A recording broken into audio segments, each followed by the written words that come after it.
friends, enemies, and the indifferent.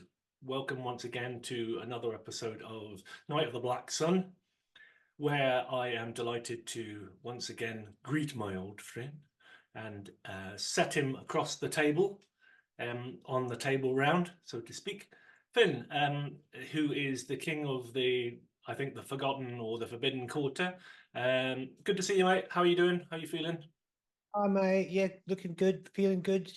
So you Really, survived whatever indignities the Arab medical services.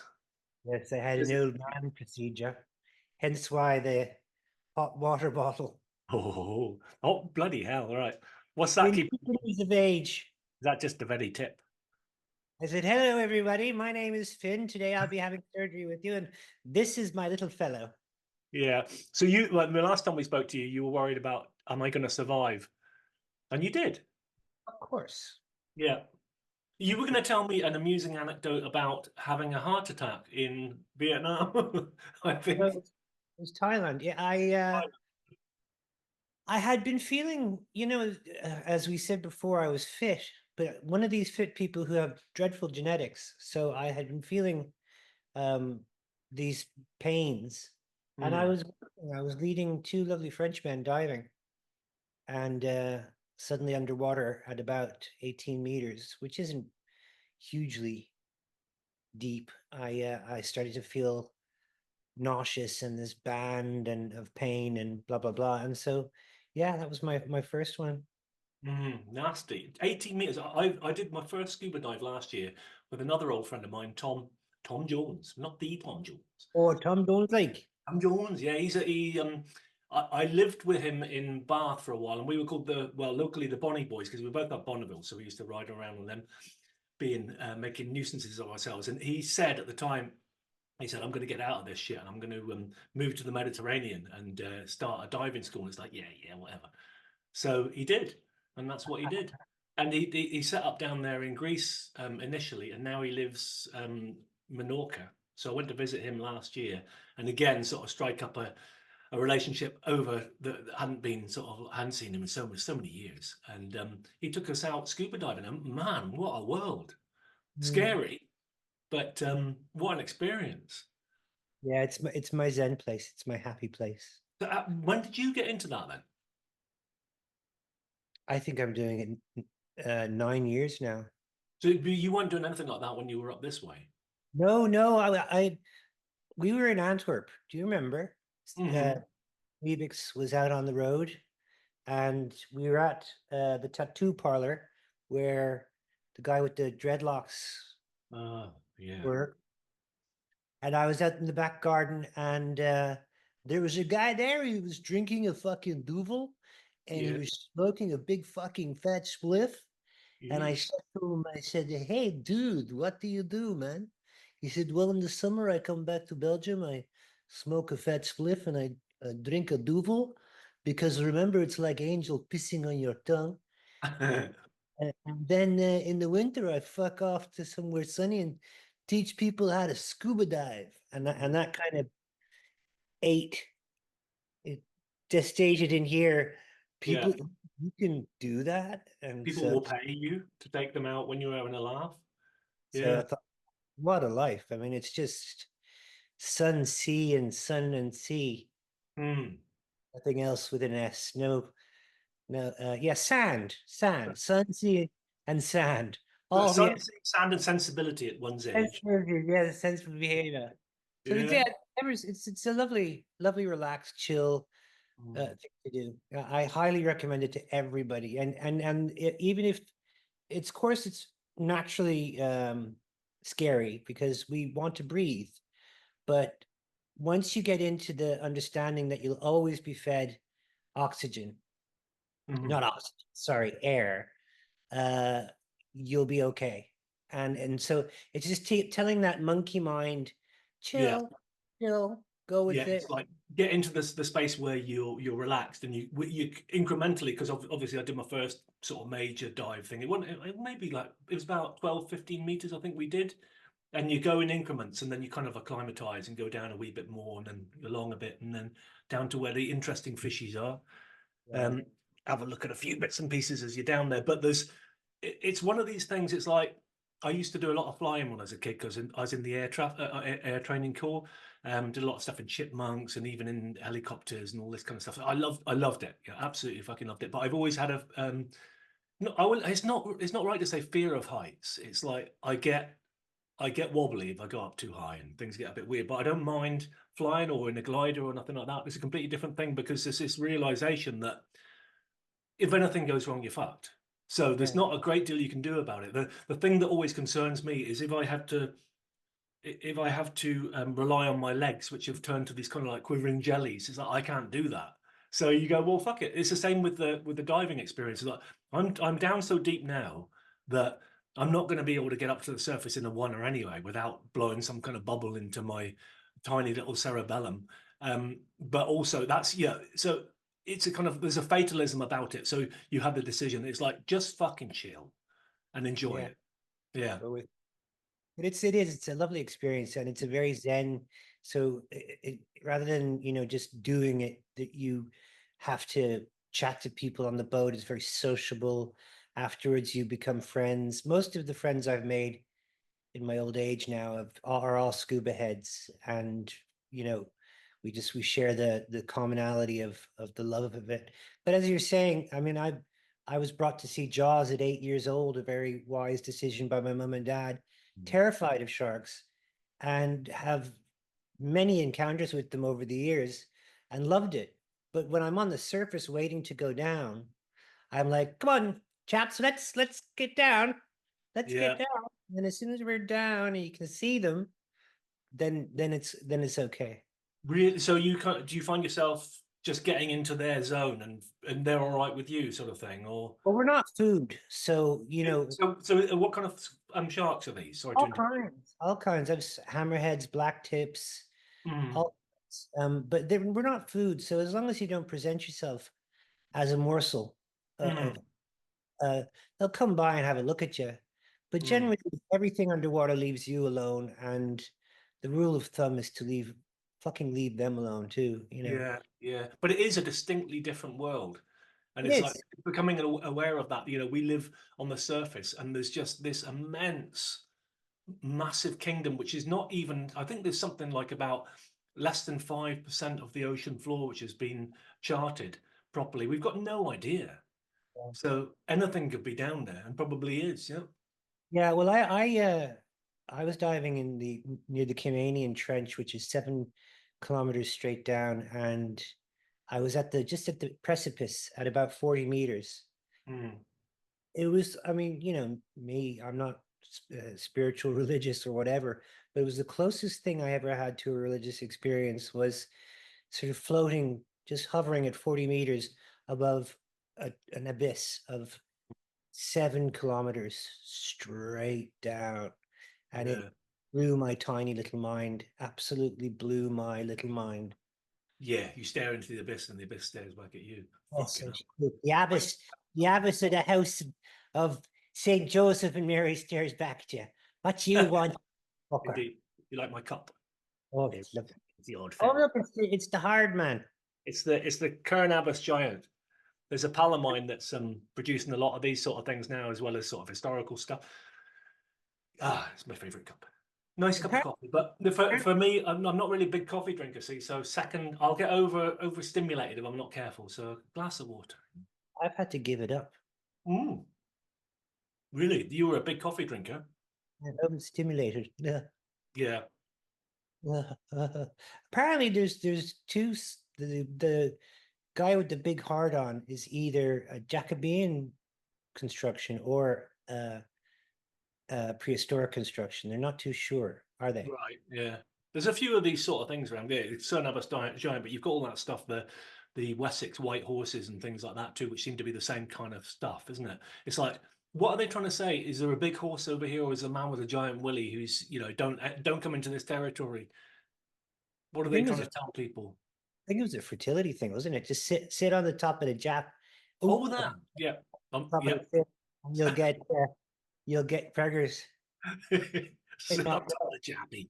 Yeah. Right. I've done this thing before with guests that I've had, which is to basically, I invite you out for an imaginary picnic, Oh, and lovely. I offer you a choice of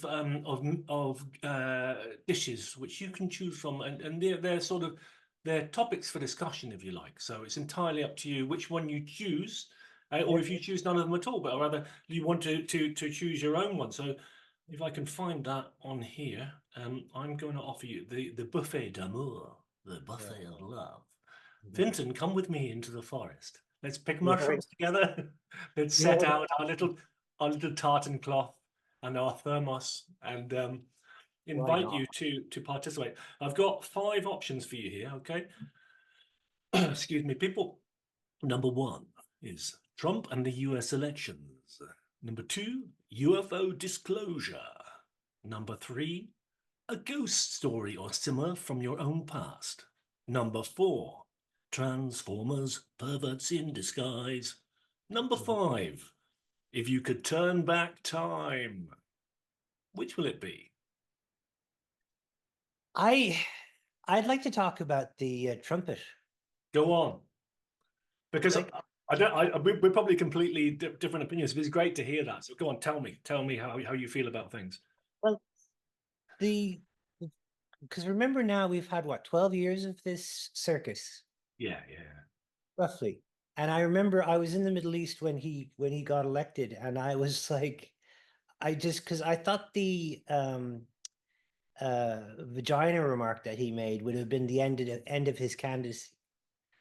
And I was astounded that he was still being picked as the nominee for the Republican Party, Mhm. given the fact that isn't a qualified anything in terms of anything really. He's just his persona or the brand, as he would like to say, as a business person. But everything he touched turns to shite. There's no real Midas entrepreneurial kind of thing going on. So I was shocked, absolutely stunned. And then as the shock wore off, I began to be a little bit horrified because I realized that then what the administration was going to be in terms of how much, I don't know how much influence an administration has, but certainly things were going to fucking change. And I didn't realize how profoundly um, changed things became. Nothing to do with me. I'm an Irishman, but I became almost obsessed with following. I was convinced he'd be killed within the first 90 days of his presidency. Of the And first term. yeah, and I was astounded when he wasn't. And then the way he tapped into this populist anger and xenophobia and stuff in the States was just mind-blowing. And so I became almost hooked on daily kind of Trump watching. Mhm. Uh, and it would became very, very upsetting at times. Certainly, comments that would be made that he would make or that in his ilk or his group would make. And I'd be astounded at the lack of uh, you know, dignity or acumen or statesperson like behavior that was going on. The sheer crassness of it was astounding. From pushing people out of the way on stage at forums to remarking about how he likes winners at the fallen soldiers at the French memorial. I think these various things that went on. It's a bit mean, but I've really been enjoying the illiberal tears. I've been enjoying the people losing their fucking minds. I know it's terrible, and I'm highly amused by by the whole thing going on, because I'm not like a I'm not a big fan of Trump, but I saw this the first time round. I saw it the second time round. It's like it was so obvious that if something's not being addressed properly, uh, this kind of thing is going to happen. So I don't know what's going to happen going forward. For myself, I personally felt like America is at such an existential crisis point now, with the doddering Joe Biden and his useless flunky by his side. who now decided to try and precipitate the Third World War in the last 6 weeks before Trump gets in, which is like, it's kind of like showing their cards now. They've completely lost their shit, and they'll do anything. They'll absolutely they'll waste the world rather than hand the crown over. And it's like, so it's just always this thing about a competition about which family group gets to hold the prize at any Yeah. given time, and how far will they go to undermine the latest sort of set of participants. Yeah. Looking at Trump. I think giving Ukraine smackums was an attempt to forestall what's going to happen when Trump gets the office, which will be that in my opinion anyway, Russia has gained the land that it wanted. It's just keeping the conflict going so that a peace negotiation can be brokered at a further point. Russia's already got what they need, and so then Trump will broker the agreement. There'll be peace. Ukraine will have to capitulate the land that has already been taken, and Trump will be this savior. So I think it's them desperately trying to derail that process and give Ukraine a tactical advantage with these missiles called SMACMs, which is an amusing term for Attack'ems, isn't it? Attack 'em. SMACM. Oh, it's ridiculous, whatever it is. But yeah, there's that. But there's also like the speculative moves by BlackRock and people like that. So you've seen this, what appears to be an enormous amount of money laundering activity. So it's like there's not enough money that they can keep on pumping into Ukraine, and they're telling us that we've got various crises here at home, for instance, in the UK, where they have to take away the heating from the pensioners in order to be able to give another 23 billion to this arsehole Zelensky and his cohorts, who seem to be buying themselves an extraordinary fleet of luxury yachts down in the Med. And obviously they've got a get out clause when things get bad for them. But they're scraping their own people off the streets and forcing them into a front line that they don't want to be in. So it's an indignity for them. It looks like a great tragedy to me for the people of Ukraine, who have been usurped really by what appears to be a dictator, a guy that said we're going to suspend all elections and all kind of activity like that, which you would normally associate with a democratic ideal, and said, well, you're going to put up with me, and I'm your leader, and I'm making lots of money. And that's a super valid point. Piano with his penis, and he can snort lots of cocaine, so that's a good thing, I guess. Off of his penis, which is the benefits of yoga. When you think about it. No, but think about the juxtaposition of thoughts or ideas on this. We have, we have an opinion, or we have a political viewpoint and stuff, but do we really know what's going on? Like Putin is a player, and he's basically, I mean, I think the Russian casualties are, and I'm saying this with a smile, but it's tragic, but I think the Russian casualties are 1,000. They're fielding 1,000 a day easily, and they don't know how to deal with this drone warfare. He's topping any of the populist generals that come back from the front are getting topped because he's afraid of a coup. So there's a huge thing going on in there, which I'm not au fait with. Also, like the borders of Belarus, Romania, Hungary, they're all getting strongman politicians. Like Hungary has Orban Viktor, and he's been there for 10 plus years, and it looks like he'll power through the next election. He's very, very popular. And nobody knows where really. It looks like it's a support for Ukraine because Hungary has a border with Ukraine, but Hungary's not a NATO country, blah, blah, blah. What is actually going on? Who the fuck knows? What concerns me, I guess, as well, is that a lot of people, the first thing they'd heard about Ukraine is basically when Russia starts moving into place, and you can say, okay, so Russia has invaded Ukraine, and that's a bad thing, and Putin's a bad guy, and all that kind of stuff. So I'm not taking sides here. All I'm saying is that there is a backstory.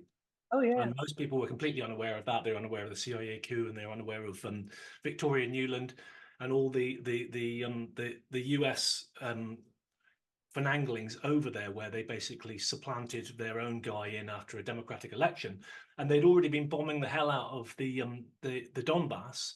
They killed about 10,000 people since 2014. So there was Yeah. a kind of populist movement in Donbass saying, well, we feel more ethnically Russian, so that's what we want to be. And they said, well, you're not having that because it's not in the interests of America. It wasn't. It didn't seem to be anything about Ukraine. It seemed to Who be would about want to, the who would want to be Russian? yeah.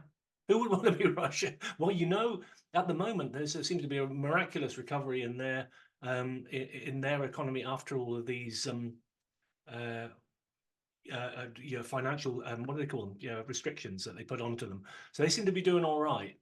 Plus, you've got all the BRICS nations coming together just now, about to announce a new currency, Yeah. about to put onto the market a new parallel economy, if you like, with the American model, as that seems to be declining.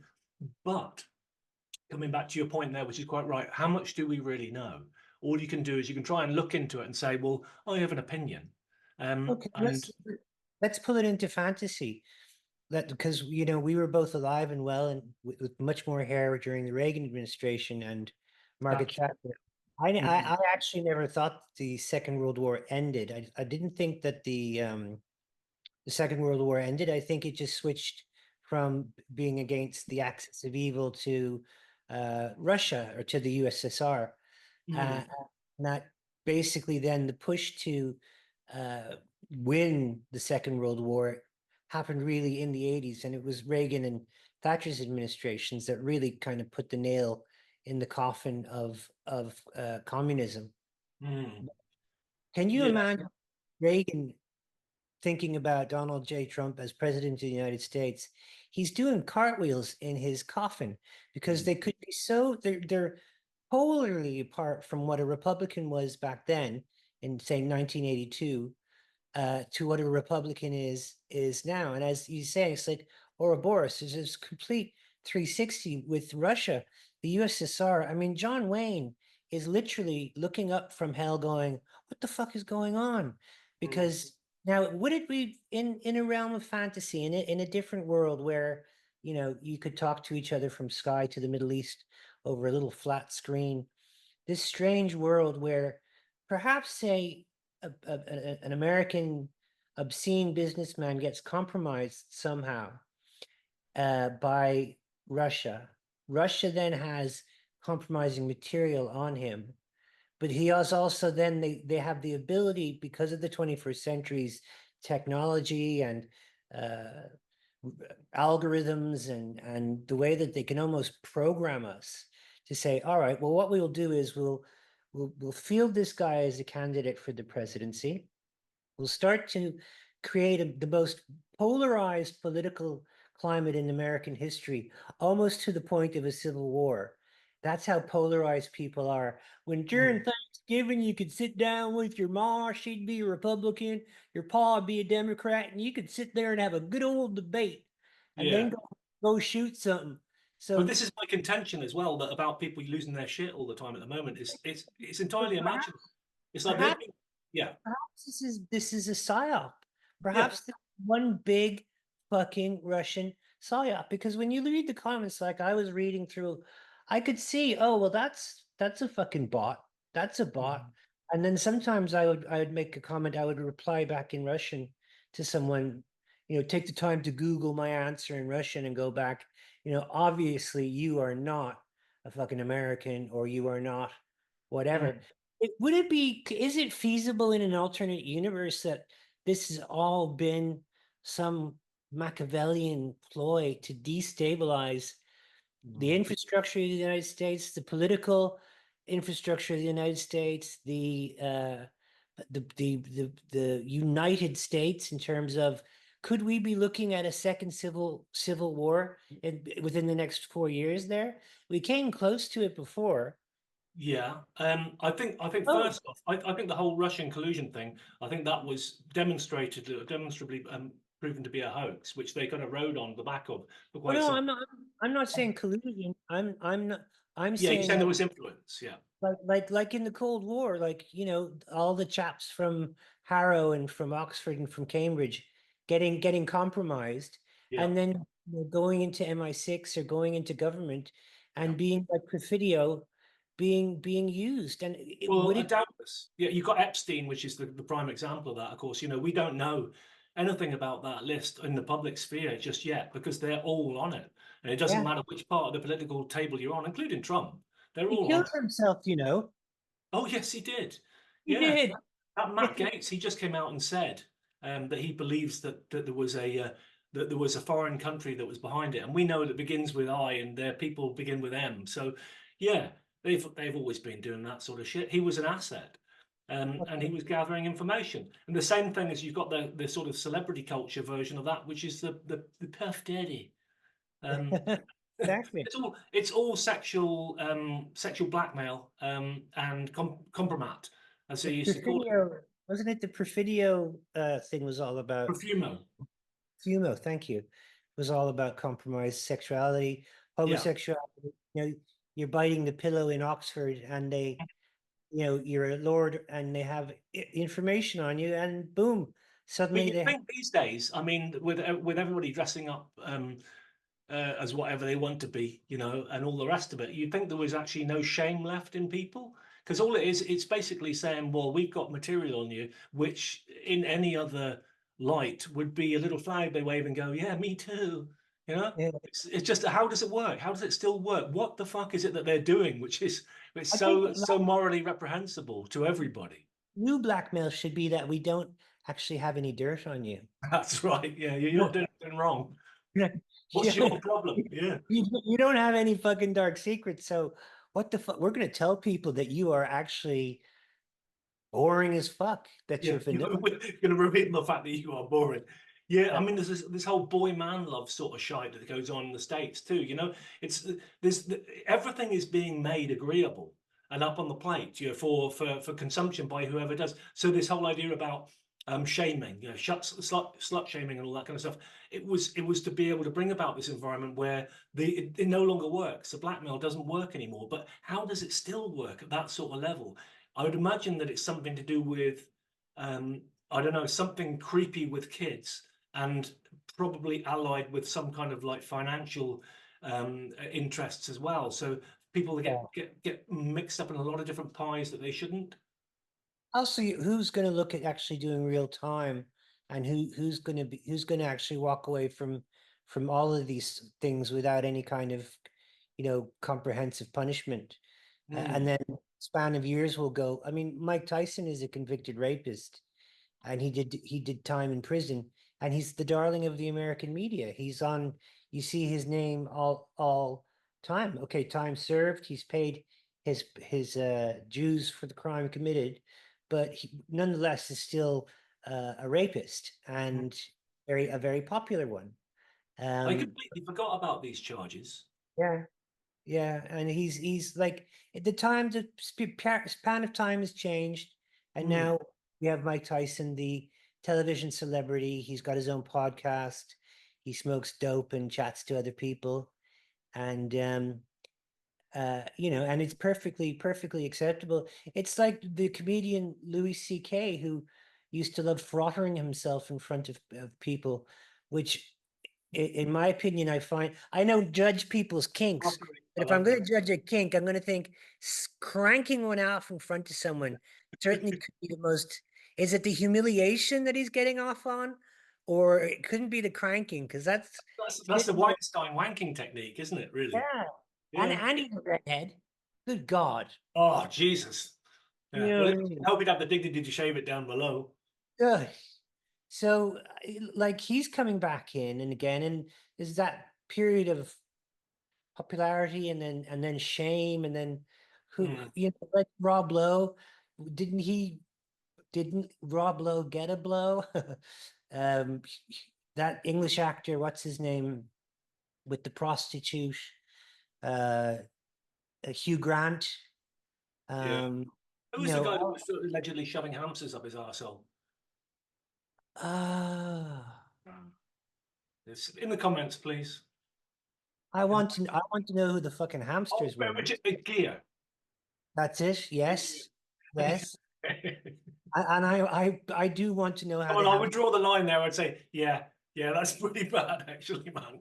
Yeah. Yeah. Declawing the hamsters, God knows. Anyway, come on, let's get this back onto normal territory. So we've looked at that one. Do you want to go anywhere near the UFO thing? Sure. Yeah. Do you have a do you have any thoughts on that? Are you keeping up with that? Are you looking at the kind of I've, sensationalized idea of I've, exposure? You got Louis Alessandro and all these kind of CIA assets who are making themselves appear as being legitimate whistleblowers, but I'm very skeptical about that. So I'll put my ideas across forward first, if you don't mind about that, and give you an idea to give us your opinion. So I've been looking at this thing very closely for a number of years now, from different angles. First of all, being excited by the idea that it doesn't appear to be the normal the representation of the extraterrestrial life force, the ET. I never bought into that one, and I was glad that there were people that didn't. So I had to start looking into them and looking at people like Jacques Vallée, who was one of the guys that started the original internet and in Silicon Valley, and very methodical in his research, and other people who are a bit more maverick, like John Keel. Both of these guys came together on the premise that the phenomena itself is not something which is on that extraterrestrial interplanetary level, but rather it has all the hallmarks of something entirely other.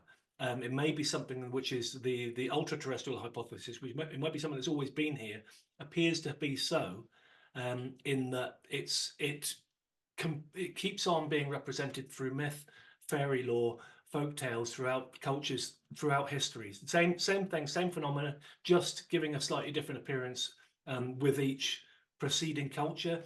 Seems to mimic also as well as interact with our consciousness in order to be able to present itself in a way that we will understand contemporaneously within our own time frame. So, for instance, you're looking at the old crude flying saucers back in the 50s, and you go through to more amorphous types these days, stuff which is kind of like just out with our ken.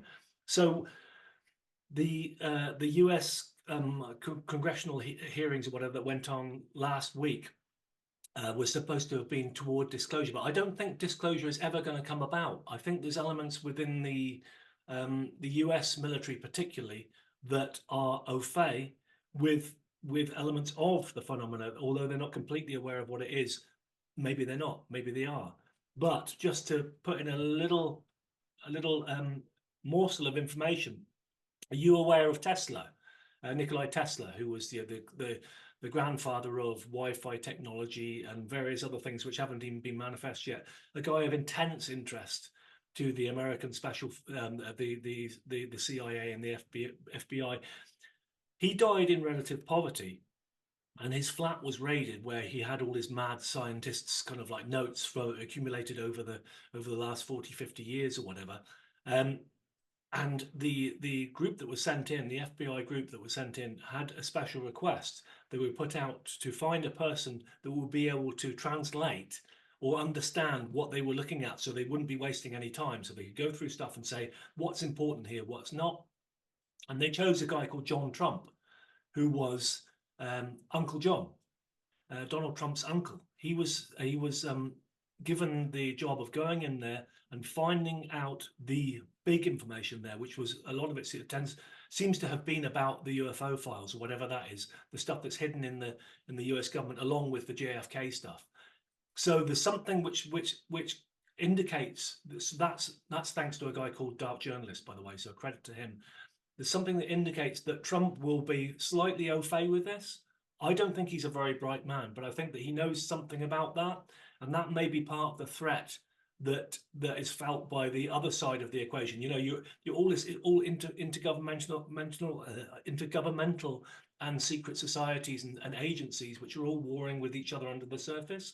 How do you feel about that, Fintan? Phenomena. Ba-boo-ba-doo-boo. Phenomena. Ba-boo-boo-boo. Phenomena. No, it's something that I've been fascinated with all my life.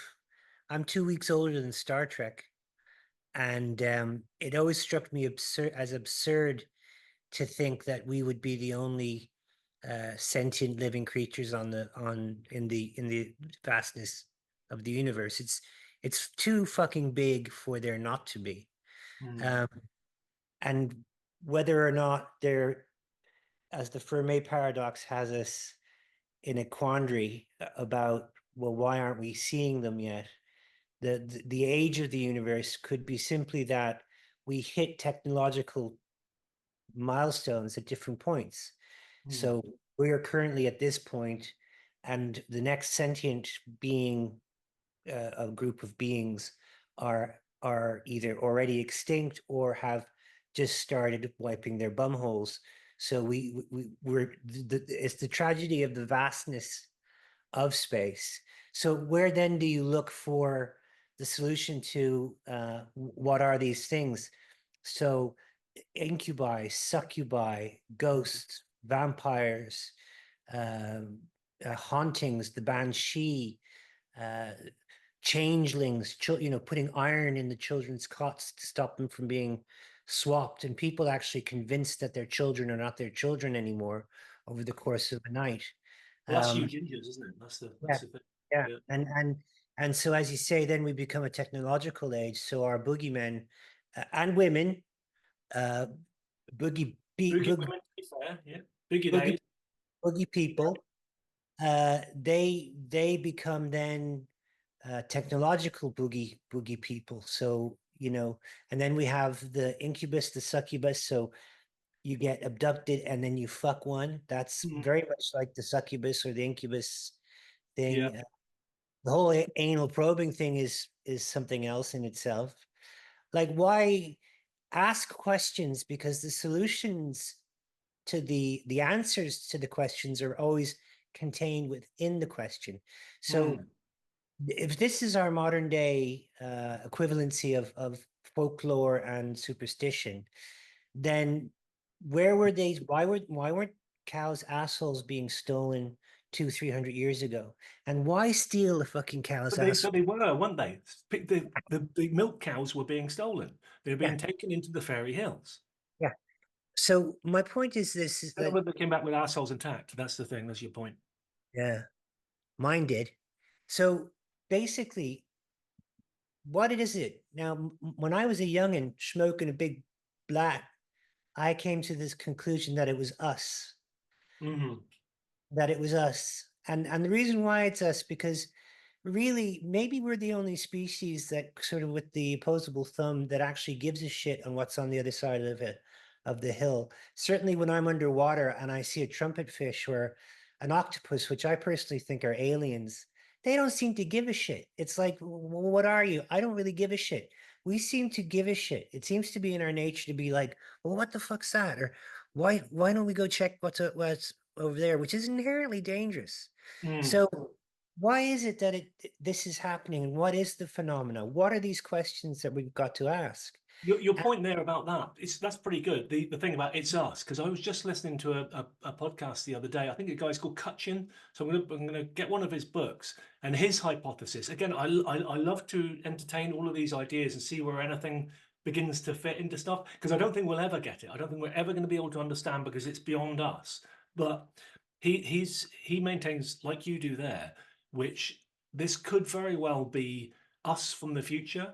And if they look at the phenomena itself and say, well, what we're dealing with is bipedal entities, generally speaking. There's other stuff that goes on there, and if you look at that with reference to the physical anatomy of human beings and how that progresses, how that changes, like you say, with the big thumbs and all that kind of stuff, there's a possibility there that millennia later you may have found people that be able to crack the key of time travel and be able to come back at this particular time or whatever particular time to look at, to be able to have their own kind of like internet of the past, if you like, and yeah, access. to look at it and also fuck with it.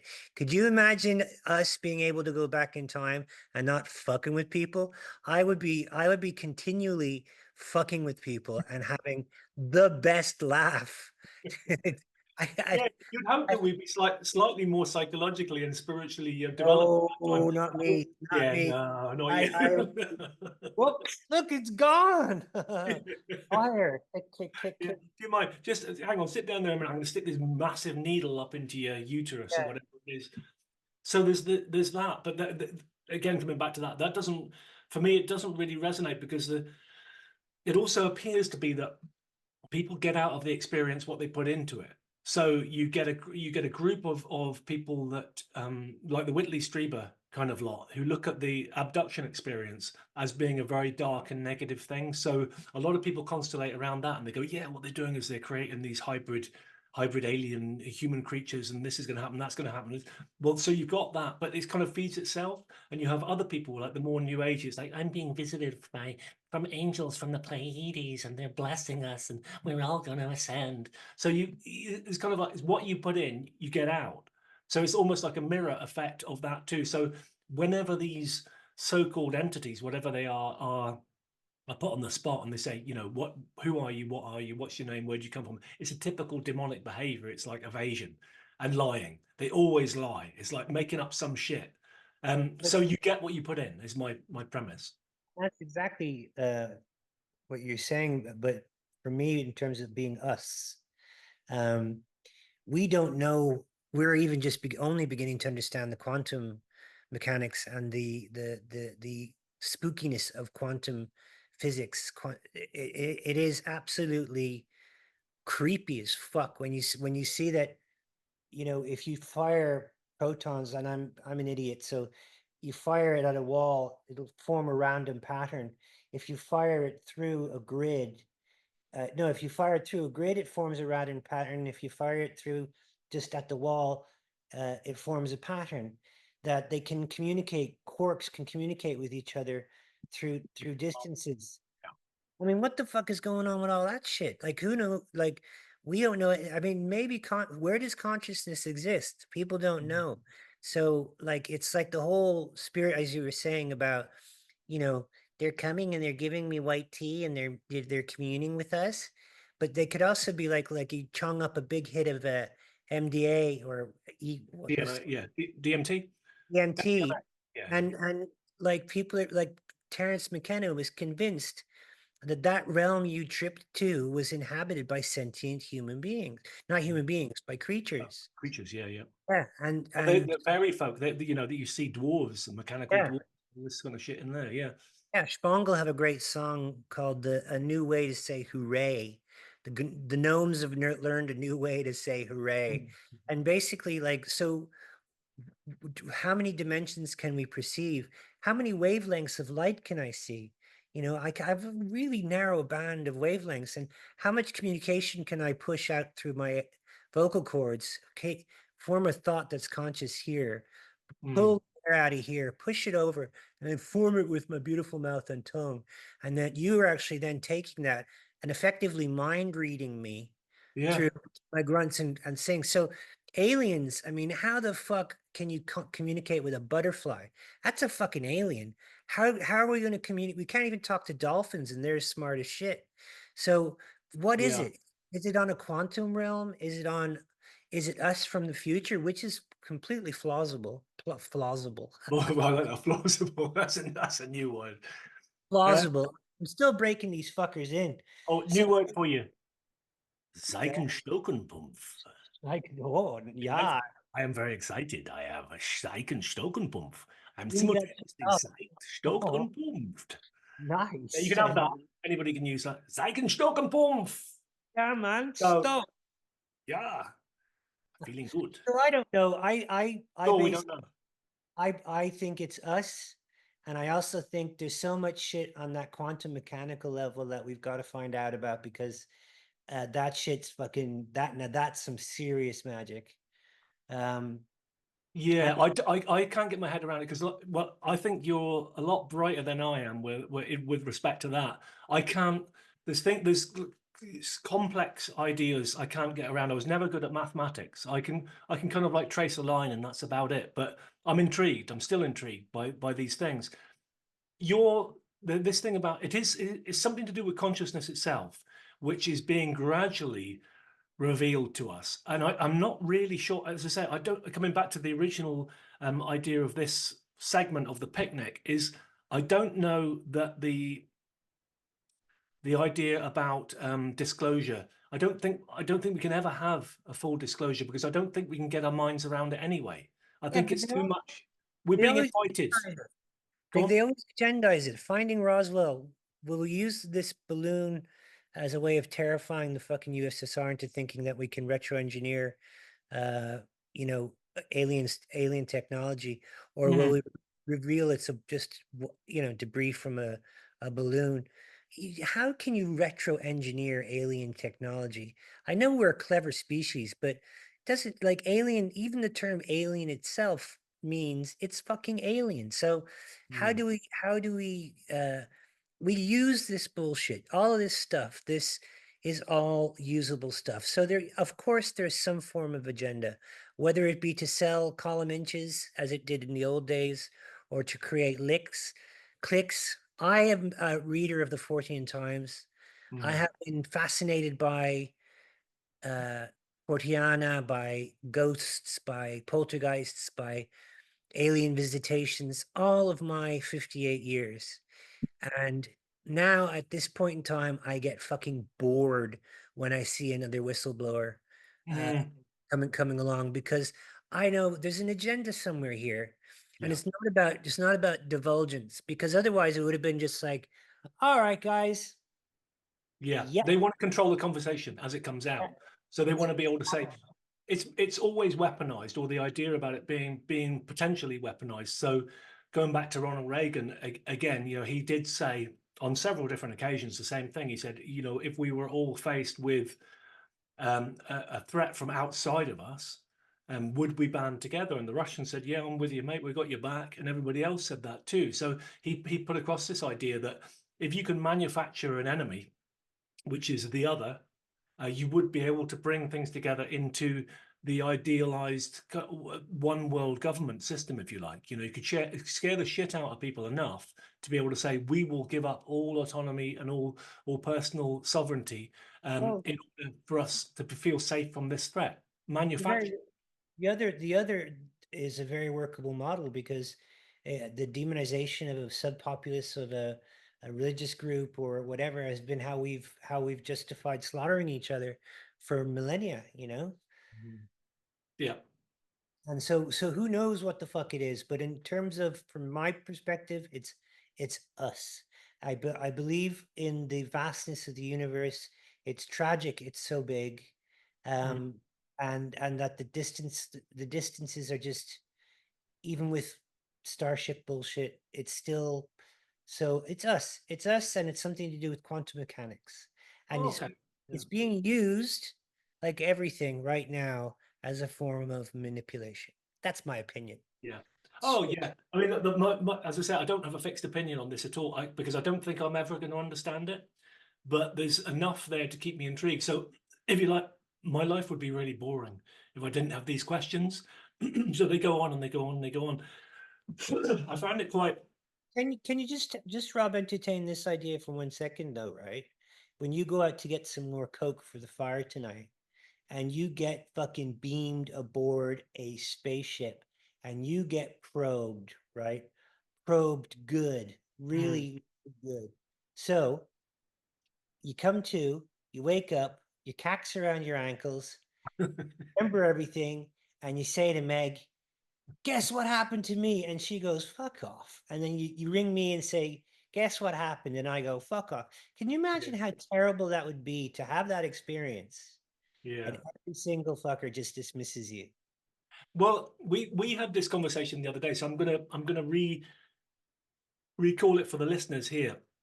Our own little ghost story of our trip to Antrim back in the amoebics days. So this is kind of relevant for the amoeba files here. Everybody freaked out. It was so funny. Everybody freaked the fuck out. We were staying in up I in didn't. Antrim, County Antrim, at a place called the Breen Woods, which was, it's famous for a number of things. It is a very strange place. but it has particular magnetic and light phenomena that go on there. So apparently, when the Brits were there, the British Army, they'd be finding difficulty being able to navigate properly and all the rest of it. There have been lights in the trees, phenomena, this and that out the wazoo, because it is an ancient oak forest, the oldest oak forest in Ireland. So we were staying within that wood and taking little walks now and again into the wood itself, which is, I'm not normally hypersensitive to any of this stuff, but it's like, oh, that's a weird kind of fairy world there. And I took a wee trip there myself. Now, stories that I was told at the time was that the Bream Woods themselves, there's a spot there which our man, who we're not going to say what his name was, found one time, where a local guy who was accused of some kind of witchcraftery was buried head downwards in a hole, and then topped over, which he found. He alleges to have found that and not being able to find it again, and that became the model for the vampire in Dracula, in Bram Stoker's Dracula, because there's obviously the Dublin connection there as well. So coming back to that, the Bream Woods, we were staying there for a wee while, and it was on the kind of like eve of the tour, which was going to take us down to London and then thence onwards through into Europe. And we were doing a little bit of recording there as well. Some of the older songs that were going out as a first EP, a Redux thing. But then we got on to recording the album Sonic Mass, which is still a pretty good album, by the way. And we were sharing a bunk room upstairs. So I guess what were the six or eight different bunks? And we, like you do, I'd have the bottom bunk, top bunk, or whatever. I'd put myself in the one corner of the room, and the Stig and Roy in the other sort of area of the room itself. The day before, Roy was very frustrated. I think he was dealing with a lot of jet lag. His cymbals hadn't turned up. None of the stuff that he needed to be able to set up the recording properly had set up. And he was kind of like head in hands. He wasn't one for dramatics, but he was going, man, I might as well fucking die. I might as well be fucking dead, man. And I said, Roy, be careful what you wish for. And he went, I said, just be careful what you wish for. Don't paint the devil on the wall as such. So we go to sleep that night. And I'm my usual self. I like sleeping. I love sleeping. I sleep well. I normally sleep 9-10 hours given a chance to do so. So I'm snoring my tits off there in my little Well, I know snug. that. Sorry? I know that because we were sharing a bunk. Yes, yeah. So Continue. Fintan was there too. And wake up in the morning, there's Roy in the control room trying to put this stuff together. I'm saying, well, why not? He said something really weird happened last night. So both him and Stig had these profound experiences where the door opened in the middle of the night, and it was the normal sleep paralysis thing that seems to be part of the phenomena too. So Roy is there in bed, can't move, can just look down to the foot of the bed where the door opens, and this black dog trots in with these long spindly legs and a kind of like corpse-like thin body and the face of a man. And pit pat walks up to him and looks at him in the eye and says, be careful what you wish for. And he freaked the fuck out. Simultaneously, Stig is being ridden by some succubus thing going on there in the corner as well, and waking up from that, saying, what the hell is this place? But that was haunted out the wazoo, that particular place. And even I could kind of sense something going down to the little sort of public toilety thing, because it was a community centre in the old days, in the middle of the night. And it's like hair right up on the back of the neck. So that was interesting. But coming back to this thing, generally speaking, I'm not very sensitive to anything, so I can sleep through it. Or the other thing would be, am I manifesting something around myself? No, they left the dinner table. You and I were sitting there gabbing as we usually tended to do. And you agreed to be the dog thing, and I agreed to be the succubus. Mm-hmm. Is that right? Yeah. No, I remember that. That was fucking bizarre because remember, you all were not imbibing massively, but you were imbibing nonetheless. And at that point, I was extremely sober, and I just saw a lot of and I'm a great believer in phenomena, and I've experienced many a creepy thing myself. But as you say, I saw poor old Roy jet lagged to fuck. Stig was going through his own stuff at the time, which was pretty tough. Mm-hmm. And it was a weird atmosphere. And then the nameless one, Yeah. uh, he became hysterical. Well, his And father had just died that the previous night as well, of course. yeah, and he became hysterical. He lost his shit. I mean, he became hysterical. I Yeah. remember pulling him to one side and saying, "You're hysterical. Calm down. This is ridiculous." Because there was what, five grown people in the house, and some shit went down. And I'm the biggest, most open believer in all this crap, Mm. uh, especially woods and ley lines. I took you to ley lines in Wales with Meg, and we lay across lay, and we all fell asleep. Because it was this like most calming spot. Mm. I'm all into that. I'm raised by fucking hippies, but that was a bizarre night with was a mixture of poor old Roy being fucked. Well, I Poor don't old, know. Yeah, but he had the other one, the unmentionable one, had his he had that CB radio or whatever it was. So he kept that one open, and then he gets this he was chatter over also it. he was also telling, don't you remember, dear man? He was also telling us that certain sectarian We people were were coming doing forth. operations in the woods. And Yeah. I was like, this is complete bollocks with my little bit of military training. I was like, There's nobody in the fucking woods." He's like, "I'm telling you," and it's like, but there isn't. Mm. Uh, it took on a whole, you Yeah, know, life of its own, the whole thing. The and whole that experience that there was very odd. that in itself is weird. Yeah, yeah, indeed. So what have we got left on that list? Is there anything else that you want to talk about? Not Uh, really. I mean, that was just to going back to that point. That mass hysteria in itself is a phenomena that's bloody yeah, weird. the nuns of Loudon, all that kind of stuff, where yeah, it's infectious.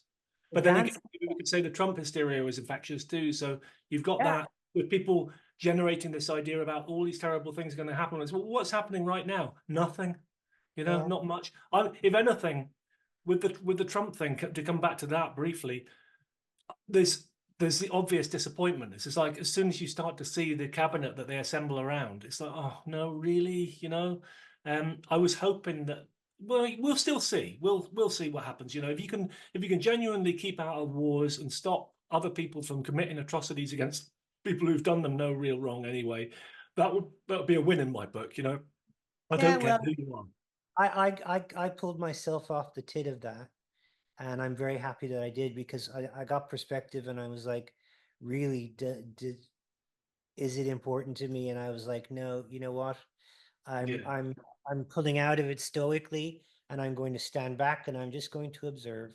Yeah, you have to, because the thing is that it's like a big fucking pose these days, basically. The more you're invested in stuff, the more important you are in your own little social sphere. So if you can have a complete mental meltdown about some imaginary thing that might happen to you, which probably won't, on live online, that's your little, it's what do they call it? It's your diva moment, really. So there's so many of these like self-possessed divas having their moment to show on public that things aren't really there yet.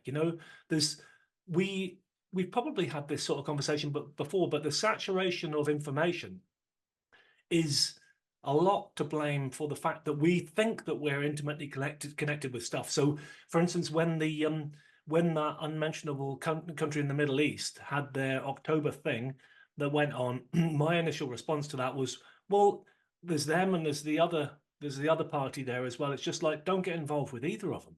It's like, Mm. just fucking leave them to it, because in all truth, and without me being nasty, I'm just trying to be honest. It's like, I don't really care. And it's not because I don't care.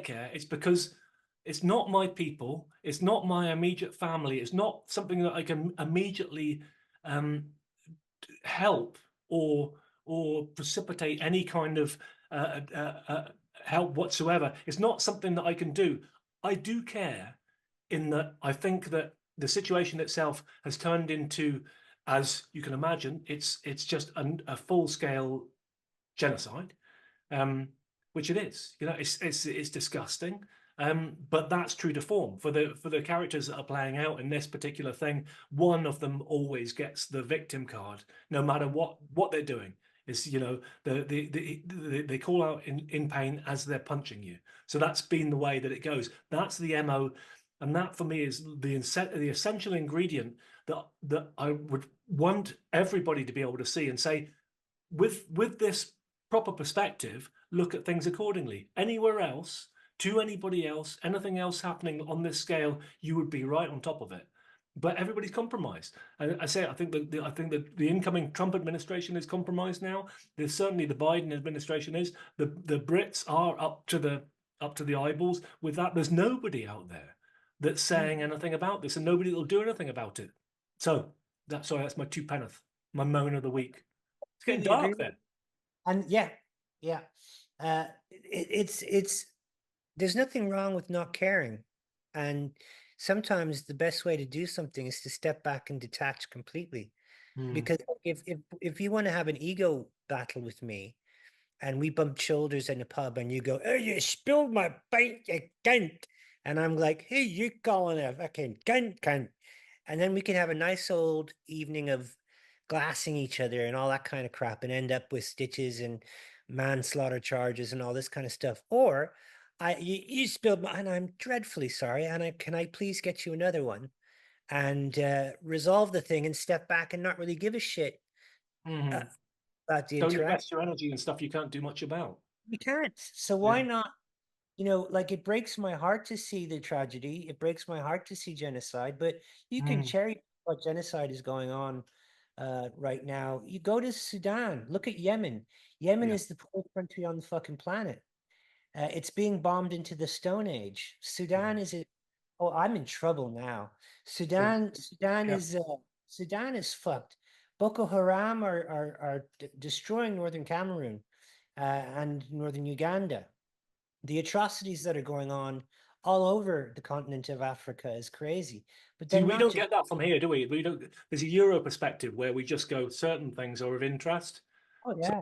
interesting. You're much more plugged in down that part of the world, I Well, guess. there's famines in Papua New Guinea. There's flooding all over the fucking place. Mm, Like the Philippines has just had the worst flooding ever it's ever had, and hundreds and hundreds and hundreds of people have died. yeah. And normally here we have a huge, thank God for them, Filipino population, because they basically are the cornerstone of everything here. And Mm, they're all walking around doing their daily duties and jobs and stuff. But Manila's getting flooded, and it's like it's craziness. But we can cherry pick what we want to say. We can say, oh, the thing that happened on the October 7th, well, the response was is cool, but what Russia did in Ukraine isn't cool. Uh, we can just cherry pick what's cool, what's not yeah. cool, what's allowed, what's It's not a menu, allowed. isn't it? Again, it's there is only a certain amount we can do. I mean, it would be good if what we're being taught now is that this, as I say, the saturation of information is teaching us the lesson, this kind of lesson, that you can look up this stuff all you want, but until you develop a sense um, of using your conscious and your unconscious power to influence things, unless you um, unless you bring all these things together and use your human willpower, if you like, to be able to affect in the best way that you can the genuine situation. Is what I'm talking about is an elevation of consciousness itself, because we're in the old paradigm still. We're still half submerged up to the neck, really, in this old war, death, violence, money network of stuff, which has it's been the model for so long now. But we're also at the point where we're starting to see the holes in that, and people aren't believing it anymore, particularly since the advent of new media, if you like, and the death throes of the mainstream media itself, which is going to hell. So they didn't Yeah. have any really much effect on the American elections. It was people talking to other people. It was chat shows. It was podcasts or whatever. So we seem to be on the cusp. I'm hoping anyway, on the cusps of having the choice to be able to think better. I come back to I'm not a good person. I'm not. I don't see myself as a bad person, but I'm not a good person, because particularly when I turn around and say to you, I take great joy out of people pulling their hair out and screaming hysterically about Donald Trump being elected, because I do, and that's my bad side, and I'm sorry about that. But what can you do? You know, there's these little foibles. We're not all going to be perfect. We're going to have to say, this is who I am, and this is my life. I'll try and do better, and I'll try and keep on improving. But I'm not going to buy into the same bullshit as everyone else did. This stuff about just be kind. It's like, no, just tell them to fuck right off, Yeah. because there's things you shouldn't have to buy. There's things you Tac, shouldn't have to tolerate. tac l'homme il tombe. What's that? Tac l'homme il tombe. Look, Something falls. the man falls over. It's Right. very, a detachment with love is the only way I can cope, because I'll go even crazier. I'm a very deeply sensitive person, unfortunately. I hate to see people suffering, and I hate to see unfairness and imbalance, and I hate to see all that kind of shit. So how the fuck do I cope? Well, I don't give a shit. That's the Yeah. only way I cope. I can only cope by not caring. And that's Yeah. the thing about, detachment, not making judgments about, saying, seeing people tear their hair out, um, is tac l'homme il tombe. It's the look, the person falls over. It's funny. Yeah. The It's not. German version, of course, is the man went to the top of the ladder and then he fell off the ladder. Ah, Schadenfreude. Yeah, good. Schadenfreude. Schadenfreude. Yeah. Should we wind this one up then with Well, yeah, you're the best. Zeichenstockenpumpf for you? Schnuckler. Yeah, Schnuckler. Ah. indeed. Yeah. So now it's getting very dark over there. I have a beautiful, beautiful shout out to my gorgeous Hungarian daughter, Morna Rosa. Hmm. But I've committed to learning the fourth hardest language on the planet so that I can show my child my commitment to her. But because of it, Hungarian is so weird. All I've got is like a Hungarian narrative going around in my brain. Ah, So even when people speak Deutsche or a little, like I speak a little bit of French and whatever, I'm talking to people back in Hungarian. It's so fucking weird, and they're going, "What the fuck brilliant. Yeah, yeah. going on?" So yeah, shout out to my little girl, man. All right, mate. Mm. I'm gonna wind this up with the Huggles and Baron. loves to Meg. Yeah, this I'm gonna give you the Baron's words of wisdom now, which is never eat the calamari at the back of the synagogue. Thank you and farewell. Cheers, buddy. See you later.